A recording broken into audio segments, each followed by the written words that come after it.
बढ़िया ना।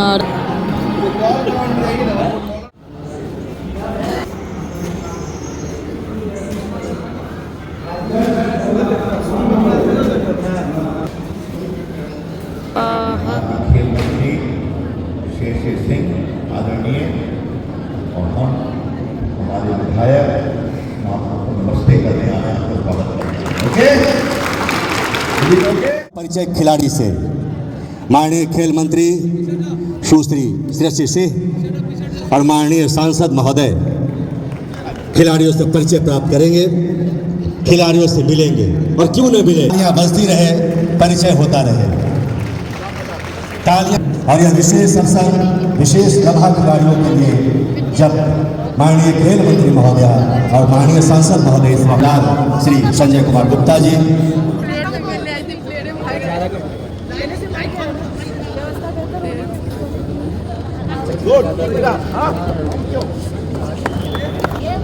श्री अरुण कुमार सिन्हा जी बहुत ही लोकप्रिय माननीय पूर्व विधायक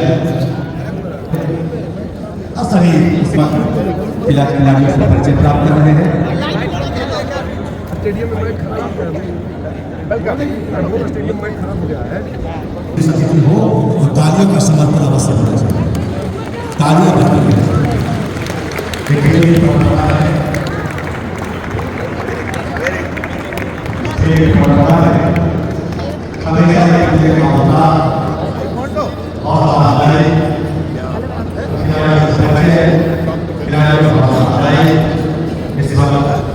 माननीय सांसद महोदय, साथ ही साथ माननीय खेल मंत्री, तमाम हमारे अतिथि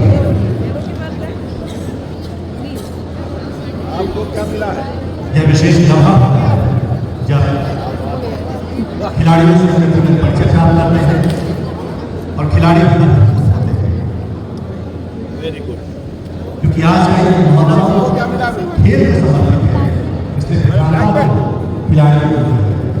खिलाड़ियों के पास जाकर सब खिलाड़ियों से मिलना यह हमारे लिए खिलाड़ियों को सम्मान देने का पर्चा है।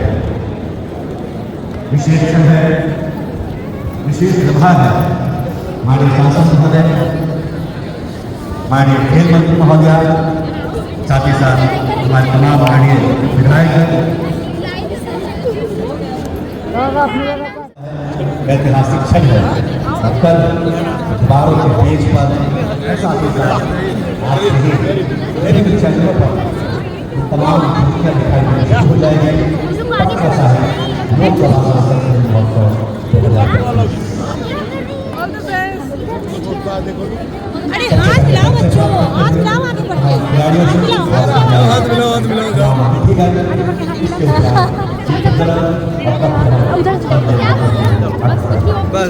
बताता चलो जब समापन होगा तो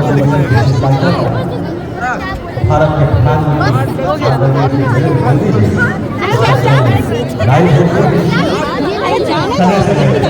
पीछे होते जाइए अब छोटे बच्चे।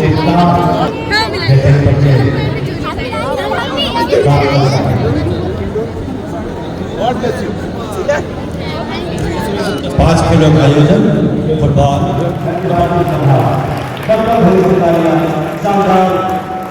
अरे हाथ हटाइए आगे से आप।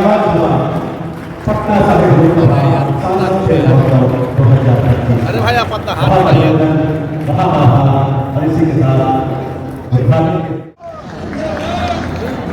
सभी सामने है, अपनी अपनी जगह पर बैठ जाए।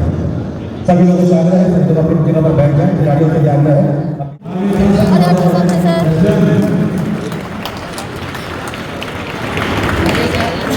आप लोग आगे सर जाइए।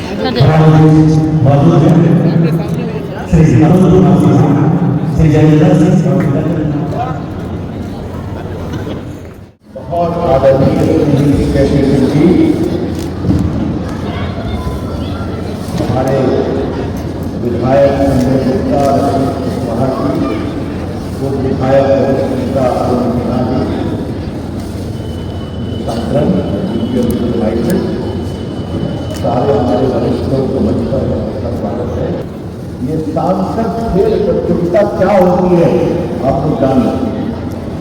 ये भारत के प्रधानमंत्री नरेंद्र मोदी जी ने शुरू किया। उन्होंने कहा हर सांसद अपने क्षेत्र में खेल प्रतियोगिता करा।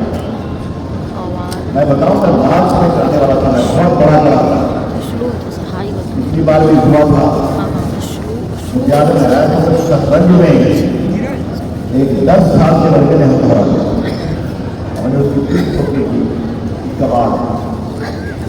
योगा में मैं बच्चों को देख रहा हूँ इतने छोटे, एक ही बात कहूँगा, बहुत आशीर्वाद, आगे बढ़ो बेटा। ताइक्वांडो में मैं देख रहा हूँ छोटे छोटे बच्चे, बाकी फुटबॉल में, वॉलीबॉल में, कबड्डी में।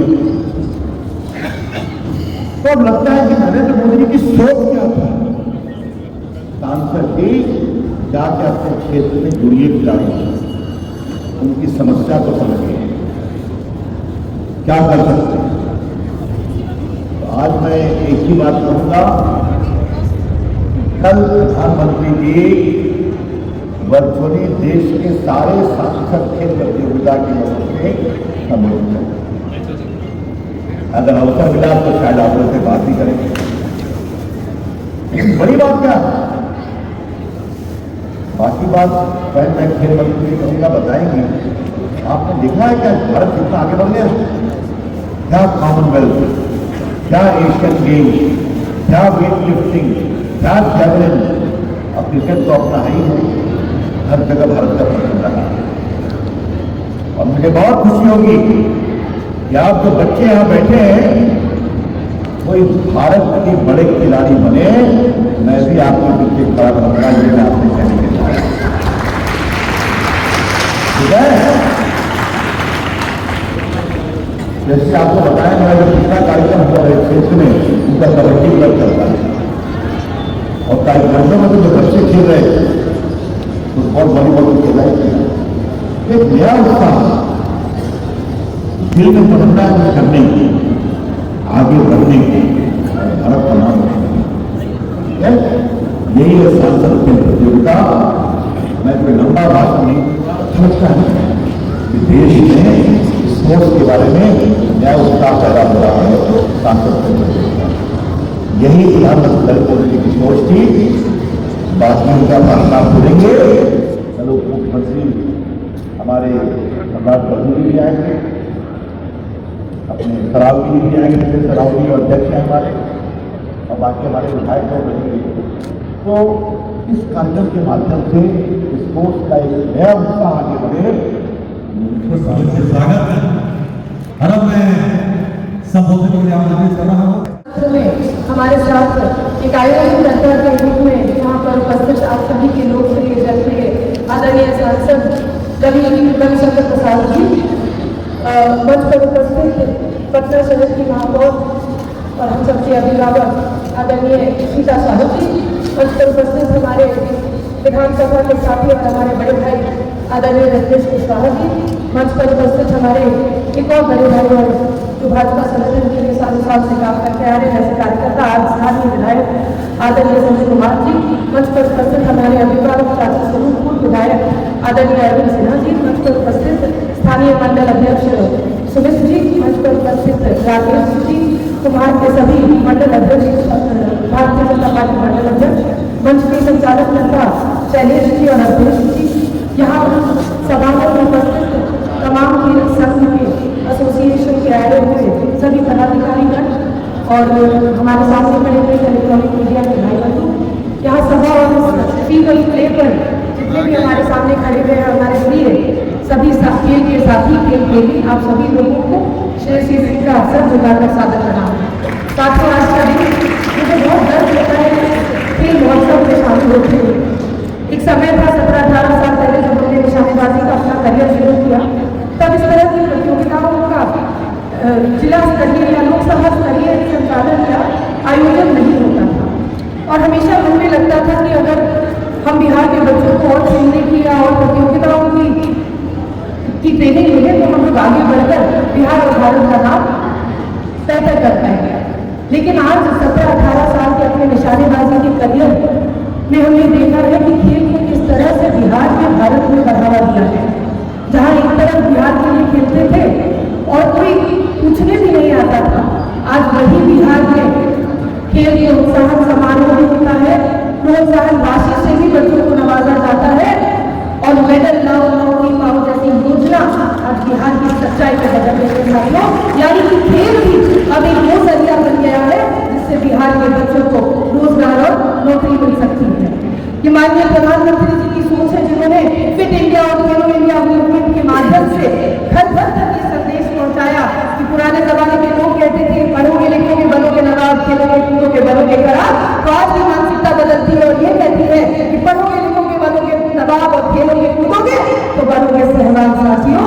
ये हमारी प्रधानमंत्री जी की सोच है, जहाँ एक तरफ खेलो इंडिया मूवमेंट के माध्यम से हर एक प्रदेश में खेल को बढ़ावा दिया है।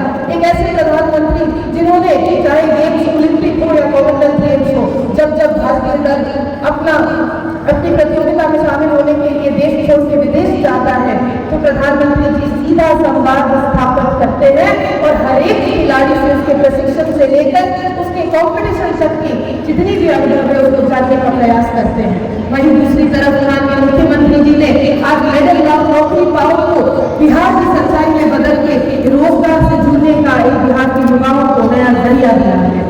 प्रत्येक जिला के एक एकलव्य स्कूल जहां पर की अकोमोडेशन से लेकर स्किल ट्रेनिंग यानी कि रहने खाने पीने की व्यवस्था के साथ प्रशिक्षण, हर एक खेल का प्रशिक्षण की व्यवस्था की जाएगी। वो प्रत्येक जिला में खोलने की योजना थी, यानी कि बिहार में 38 एकलव्य स्कूल खुलना था। साथियों आज गर्व के साथ कह सकते हैं कि 38 से बढ़ाकर 68 ऐसे एकलव्य स्कूल से जो बिहार में स्थापित किए जाएंगे, जिससे कि जिला स्तरीय सुदूर क्षेत्र ग्रामीण क्षेत्र के बच्चों को भी खेल में आगे बढ़ने का मौका मिलेगा। और सुचारू रूप से जब वो प्रशिक्षण करेंगे तो मुझे पूरा यकीन है कि बिहार की सिर्फ एक श्रेष्ठी या एक बेटी नहीं बल्कि हर घर में एक एक अर्जुना अवार्ड और खेल रत्न जैसे प्रतिभाशाली बच्चे आज बिहार के गाँवों में सुदूर क्षेत्र में निश्चित रूप से हम लोगों का मान और सम्मान जुटा करेंगे। साथ ही एक कहानी आप लोगों को सुनाते हैं। वैसे तो खेल का माहौल होता है तो ज्यादा भाषण सुनने में कोई दिलचस्पी रखता नहीं है। हम लोग भी आप ही की तरह सामने बैठे थे और जब कोई नेता मंच पर आता था तो जोर जोर ताली बजाते थे कि नेता जी जल्दी मंच से जाए और हम लोगों को खेलने का मौका मिले। लेकिन एक छोटी सी बात, एक छोटी सी कहानी आप लोगों के सामने जरूर अपने इस सफर की रखकर जाएंगे।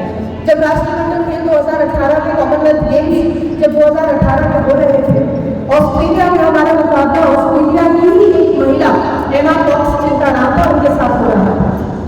ये मुकाबला सीधा सीधी गोल्ड मेडल का था, जो हारता उसको रजत के साथ सैटिस्फाई होना पड़ा। साथियों तो स्वर्ण पदक के मेडल में इंडिया और ऑस्ट्रेलिया में इंडिया की तरफ से आपकी ये बहन जैसी थी और ऑस्ट्रेलिया की तरफ से वहाँ की महिला शूटर एमा कॉक्स सामने खड़ी थी। रोमांचक मैच चल रहा था, घबराहट भी हो गई थी और हर एक खिलाड़ी समझ सकता है कि जब कॉम्पिटिशन का समय आता है तो घबराहट भी जरूर होगी। लेकिन याद रखिएगा साथियों कि ये वही घबराहट है जो आपको बेहतरीन प्रदर्शन देने के लिए पुश करती है, मोटिवेट करती है, प्रोत्साहित रखती है। तो जहाँ एक तरफ डर भी लग रहा था वहाँ कभी नीचे अपने हाथ में बंदूक को देख रहे थे, कहीं ऊपर अपने भगवान और अपने पिता को देखकर याद कर रहे थे।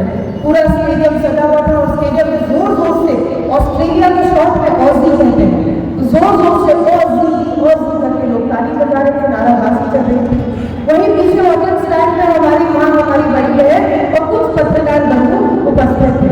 उन लोगों ने भी बड़ा साहस दिखाया और उस ऑजी के नारा में हल्की लेकिन मजबूत आवाज आई, भारत माता की।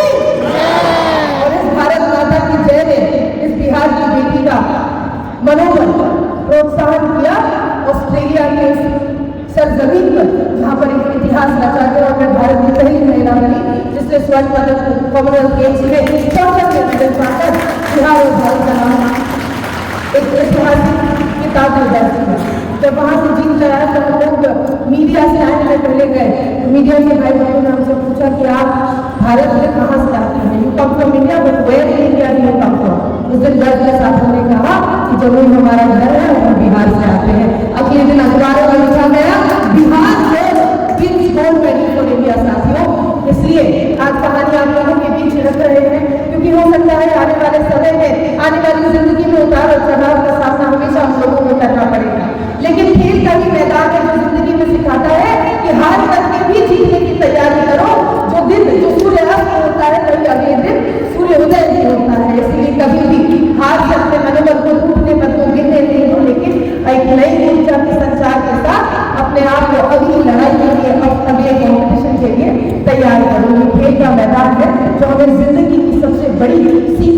है। दूसरी चीज जो मैं हर मंच से कहती हूँ कि हम सब युवा साथी हैं। बिहार का नाम भारत में, विश्व में इस गर्व के साथ लिया जाना चाहिए जितनी जिम्मेदारी मेरी है उतनी आपकी भी है। तो हम जब जब जिंदगी में आगे बढ़े, सफलता की कोई भी मुकाम को छुए, हमें हमेशा अपने आप से ये सवाल करना चाहिए कि जब हम आगे बढ़ रहे हैं तो क्या हम अपने साथ अपने राज्य को, अपने गांव को, अपने जिला को आगे लेकर बढ़ रहे हैं या नहीं बढ़ रहे साथी। ये हमेशा याद रखिएगा कि आप जब जब बिहार छोड़कर बिहार से बाहर जाते हैं, चाहे वो थोड़े ही समय के लिए क्यों ना हो, आप याद रखिएगा कि आप भी बिहार को रिप्रेजेंट कर रहे हैं। बिहार का जो नैरेटिव है उसको बदलना, उसको सजाना आज आपकी जिम्मेदारी है। इन्हीं शब्दों के साथ आने वाले इस खेल की महोत्सव की मैं हार्दिक शुभकामनाएं देती हूँ आप लोगों को। मैं प्रधानमंत्री जी की इस सोच का, इस मंच से सलाम करती हूँ कि उन्होंने हर एक सांसद को प्रोत्साहित किया और खेल महोत्सव करना हर एक लोकसभा क्षेत्र में अनिवार्य किया। मैं माननीय सांसद रविशंकर प्रसाद जी को भी तहे दिल से धन्यवाद देती हूँ कि आपने हमारे पार्टी के संगठन ने बहुत मेहनत किया है, सभी और देश के कार्यक्रम को सफल करने में बहुत मेहनत की। तो मैं क्या आपकी जीती में आने वाली बहुत बहुत धन्यवाद।